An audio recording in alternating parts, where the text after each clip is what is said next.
Thank you, everyone, for taking the time. As Justin said, I'm going to talk about my main area of research, which is developing smart non-invasive technologies for medical diagnosis and patient monitoring. And I'll provide examples in different areas, including cardiology, orthopedics, neurology, and maybe more if we have time. This is the name of my lab and my contact information. So a little bit about myself. I was assistant professor in Rush Medical College in Chicago, and then I went in the industry a little bit. I came back to Rush Medical College, as associate professor, and then moved here to UCF. I'm still here. So I owe my transformation to biomedical engineering to a foundation called the Whitaker Foundation, which gave me 100% salary support for 3 years. And after that, I got funding from NIH, and then I published in journal conferences and stuff like that. And here is my citation and H-index. I focus in my teaching on preparing students for their industry and academic careers. Of course, here, this is at UCF. I have Ph.D. students, master's, honors, undergraduate thesis, and my undergraduate students actually have published in both internally and externally and won two awards. I'm continue to advise, of course, graduate and undergraduate students. My teaching is focused on mechanical aerospace instrumentation and measurements. And in biomedical engineering, I designed the new course for bioinstrumentation that is required for the BME program. I do the typical service. I also do external service, both nationally and internationally.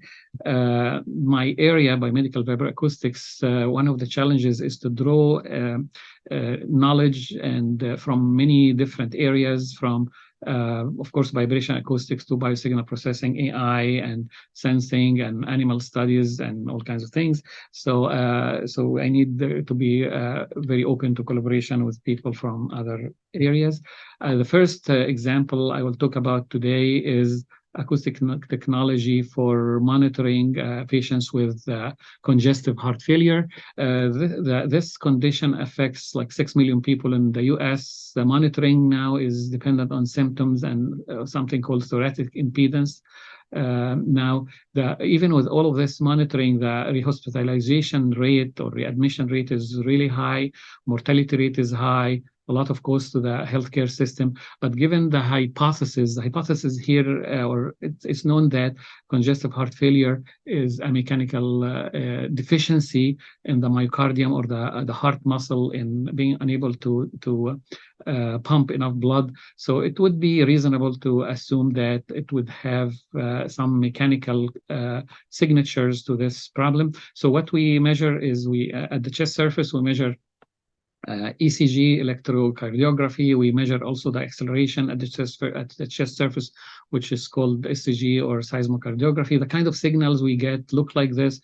We discovered quite a bit of correlation between the signals and also the breathing patterns, and we want to understand more about this cardiopulmonary interaction. We then also calculate all kinds of features from time domain, frequency domain, or time frequency distributions in the audible and subaudible frequency ranges. We came up with over 100 potentially useful features that may correlate with how well or how bad the heart failure patients are doing. We were able to narrow it down to 10 features instead of the 100, and also we were able to predict, this is very important, really, we were able to predict readmission 30 days prior to readmission, which can give enough time to cardiologists to intervene and hopefully prevent readmission. So this will impact the quality of life of patients and can save lives and save of course healthcare costs. We need more collaboration with cardiopulmonary physiology experts to help us understand more what is happening. We need to collect more clinical data to check I would say the validity of our outcome. our accuracy is very high. We are in the 85 or something% ability to detect this need for hospitalization. I will move to the next project. The next project is an acoustic technology for screening infants for hip dysplasia. And hip dysplasia is a condition that affects 1 to 3 infants that are born.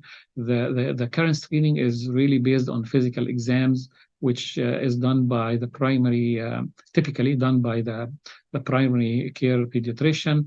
The kind of accuracy to detect this is 36%. It's almost like 2/3 of the infants that have this condition are missed. The current gold standard is using ultrasound, but it's costly, and also it's not available in the primary healthcare, and it needs certain skill. So we are approached by pediatric orthopedic surgeon who is interested in that, and he wanted a non-invasive, inexpensive, but accurate method that can be used by primary care pediatricians. We collaborate with Orlando Health and New York University on this project, and so what the hypothesis we have here is that the sound transmission from the hip to the femur, which is like the thigh bone, it would be affected depending on where the femur head is in relation to the acetabulum, which is really the hip socket. And it's a reasonable hypothesis, but it needs to be checked, of course, and we want to see how well that applies in humans. So we built this system. It's really a compact system that's almost the size. The footprint is the size of a laptop, a small laptop, and it is such that we would input acoustic excitation on one side of the joint and measure it on the other side of the joint. And of course, this is uninvasive, so it's not as simple as that. Let me bolt a sensor here, bolt an exciter here. This is within the human, the infant, of course, and it's at the skin surface, and there is quite a bit of coupling issues, and also finding a good location for these sensors and stuff like that. So we tried many different, excitation and also measuring the transmitted acoustic waves, and we are in the process of narrowing down to what is effective, but also what is practical in the clinic. So because the interest here is in what's called unilateral dysplasia, meaning one side is much worse than the other, and also in severe cases, we then our approach is to detect differentials or asymmetry in acoustic transmission between left and right. We do that by calculating the transfer function between left and right sides. By sides here, transmission is through the limb, which is hopefully going to be going through the bones, because we have many other coupling tissue that interferes with this hypothesis. However, here I'm showing the transfer function as a function of frequency. On the top, we have the normal patient, where we see that the transfer function is really close to 0 decibels, suggesting relative symmetry. Of course, not always as nice as this. This is just a good example. Here, a case where people have this infant had left side dysplasia. So we see that there is actually a decrease in the transmission to the left, that we see a drop in the transfer function, left to right transfer function. So this the two vertical lines here are the range of excitation that we're using. So outside that, the data is not that reliable. We want to study the effect of noise in the clinic on our measurements. Before doing the human experiments I'm showing here, and before we get funding for that, we did mechanical model tests. The mechanical model showed very high, of course, accuracy, 100% accuracy. This was the subject of a master's thesis, and then the We did animal models. Our accuracy was lower, 85%, still pretty good. And the animal models with either fetal pigs and chicken displaced joints.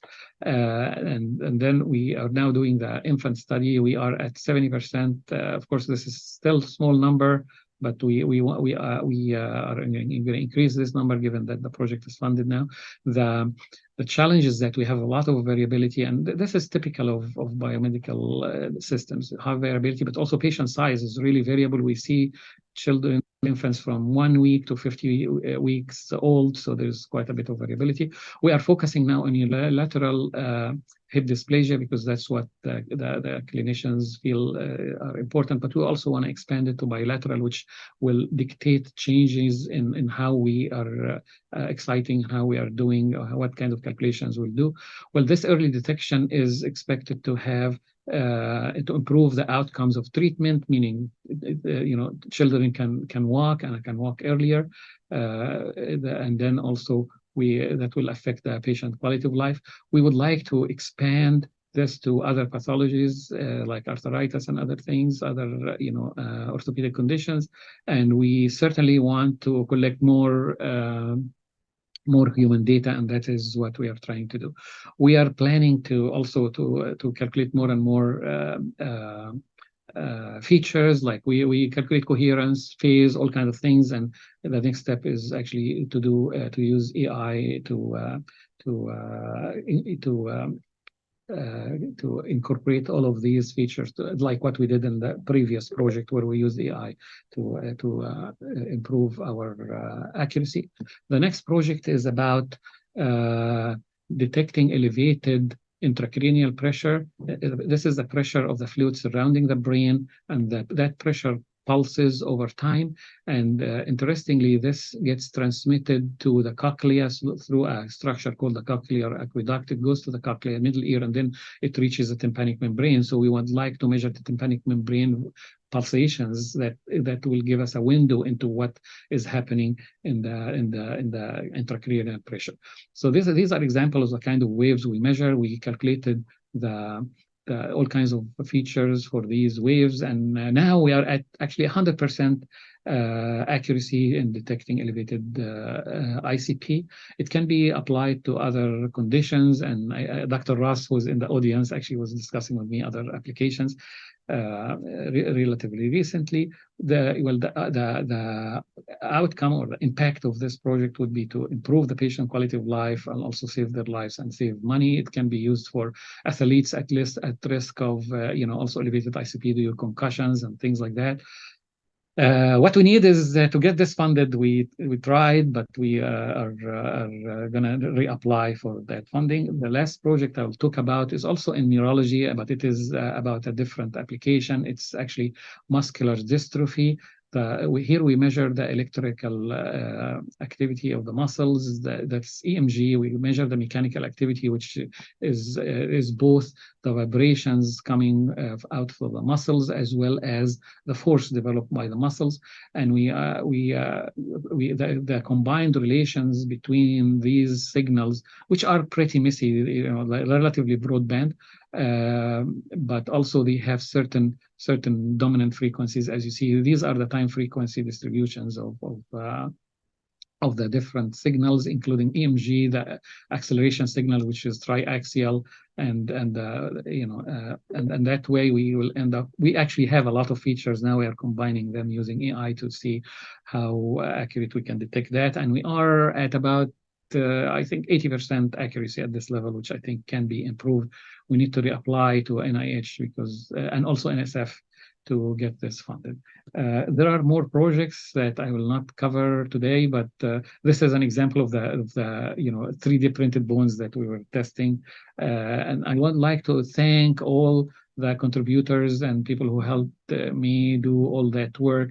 I will start with Linek, who discovered, at least who is famous for discovering the stethoscope, and of course my graduate students, my outside collaborators, and medical students, and also I would like to thank our UCF, both the college of our college and College of Medicine, and also all the funding agencies and my collaborators. And thank you so much.